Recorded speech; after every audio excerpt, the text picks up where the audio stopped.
mga kabayan, mga kakurasones, at sa aking mga friends and family. So, for today's update, so magre-repa tayo ng mga succulents na naman. So, ngayon, hindi ako bumili ng bagong paso. So, may nasira akong ceramic na para sa cooking kung saan nagmamarinate ako ng mga karne. Nabasag siya. So, ito, ayoko siyang itapon. So, naisip ko na gawin siyang DIY succulents pot. So, ayan. Medyo may basag kasi siya ng konti. So, kailangan natin lagyan siya ng tape para hindi siya bumuka.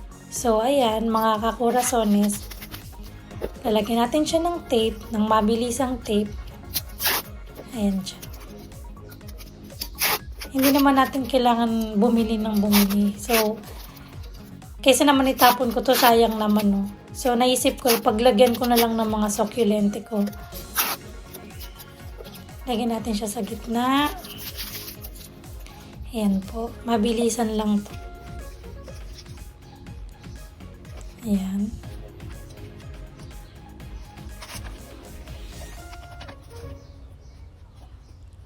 Ayan, tapos na. Medyo matibay na yan. So, eto, mga kakurasones.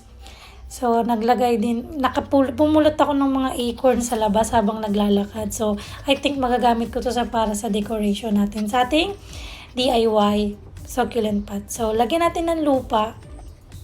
Sa succulents naman kasi, hindi kailangan na malalim ang paso. Kailangan lang siya mababaw. Kasi ang succulent is napakadaling ng kanyang maintenance. Hindi siya mahirap alagaan. So, hindi rin siya kailangan maraming tubig. So, kailangan lang talaga siya is kalma lang, hindi laging tutubigan. So, kaya nahilig ako sa succulente talaga. So, look at this mga kabayan, mga kakurasones. This is my first lovely succulents na bili. Actually, hindi ko alam ang pangalan niya kasi hindi rin alam nung pinagbilhan ko yung pangalan niya. So, okay lang basta maganda. Kahit ano basta maganda. So, ayan siya. Dry yung kanyang soil. So, kailangan natin siyang i-segregate. Congested na siya sa yung ugat niya is hindi na makamove. So, kailangan natin siyang paghiwa-hiwalayin. So, dahan-dahan natin siyang hiwalay-hiwalayin. Actually, kahit na maputol yan, tutubo pa rin ang ugat ng succulent. So, walang problema. So, ayan, nahiwalay ko na yung kanyang mga ugat-ugat. Nahiwalay ko na siya. So, kanina congested sila, ngayon nakahinga-hinga na. So, itusok natin siya. Butas tayo ng konti. Ipasok natin. Magbutas tayo ng konti. Itusok natin si succulents. Ayan. So, ulitin ko mga kakurasones. Ang succulents, hindi kailangan na napakalalim ng soil, ng paso. So, okay lang siya na mababaw. So, next. Ayan, mga kakurasones. Ang ganda. So, I'm so in love talaga sa mga succulents. So, sa susunod yan, may garden na talaga ako nito. So, ayan. Tandahanin natin ulit na paghiwalayin. Ayan po siya. So, beautiful. Ayan. Tandahanin lang natin. Ayan. Tuloy-tuloy lang hanggang matapos.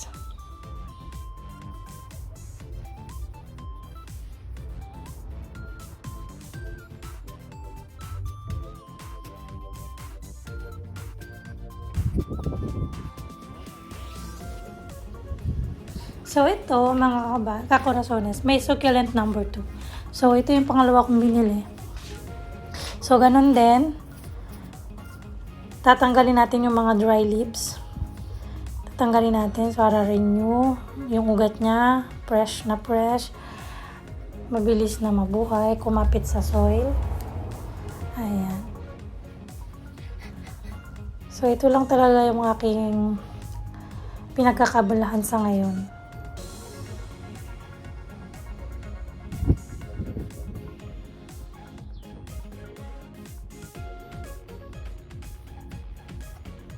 Ito naman na parang pinya ko na succulent. Hindi ko alam kung saan ko ilalagay kasi namamatay siya. Hindi ko matansya. Dahil hindi ko alam yung pangalan niya na exactly. Hindi ko siya ma-search sa Google kung ano ba siya, kung direct sunlight ba siya o indoor or outdoor. So ito mga kakurasones, may succulent number 3. Very beautiful as well. So ayan, ganun din. Isisegregate ulit natin siya kasi nga 3 na siya sa isang puno. So ganun din ang gagawin natin. Same procedure.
So, ayan na-plaster na natin yung ating succulents.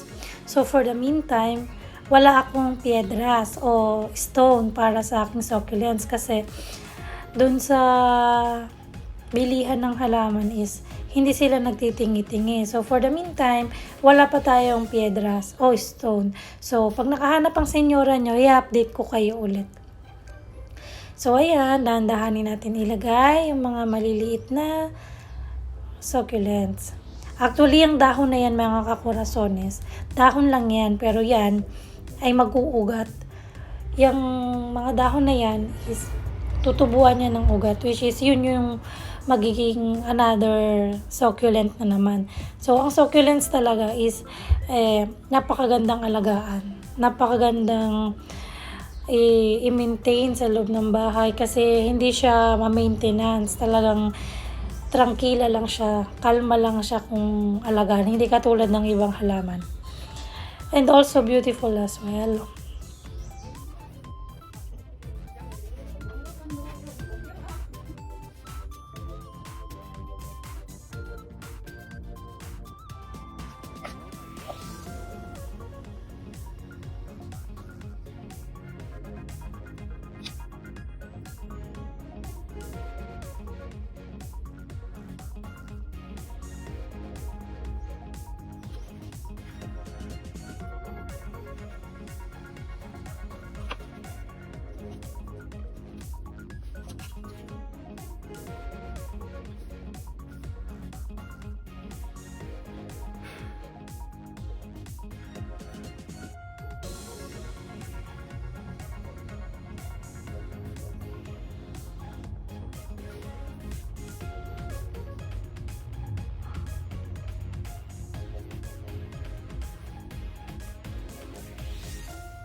So, ayan mga kakurasones, tapos na ang repotting ng inyong senyora. So, happy mommy, happy wife, happy senyora na naman tayo.